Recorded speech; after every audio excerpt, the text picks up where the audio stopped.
ఇవైతే ఎరువు తీసుకొచ్చిన ట్రాక్టర్లు అనమాట. సో 4 లోడ్లు అయితే ఎరువు దింపడం జరిగింది. సో అక్కడ చూడొచ్చు. ఇక్కడ ఒక 2 లోడ్లు.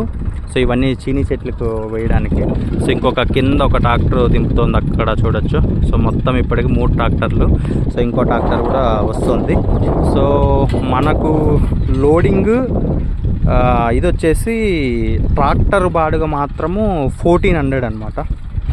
1400 ట్రాక్టర్కి బాడిగా వాళ్ళే కూలి వాళ్ళు వేసుకొని ట్రాక్టర్లోకి వేసుకొని మన చేను దగ్గరకు వచ్చి దింపేసి వెళ్తారు. సో ఎరువు ప్రైస్ వచ్చేసి సపరేటు, అది మనము పాడి రైతుల దగ్గర తీసుకోవడం జరిగింది. సో అక్కడి నుంచి వీళ్ళు ఓన్లీ బాడుగా ఇప్పుడు 4 ట్రాక్టర్స్ అంటే ఒక్కొక్క ట్రాక్టర్కి 1400 1500 నడుస్తుంది అనమాట. ఒక 7 కిలోమీటర్స్ దూరం, 7 కిలోమీటర్స్ దూరానికి. సో ఈ ప్రైస్ అయితే కోట్ చేస్తున్నారు. అక్కడ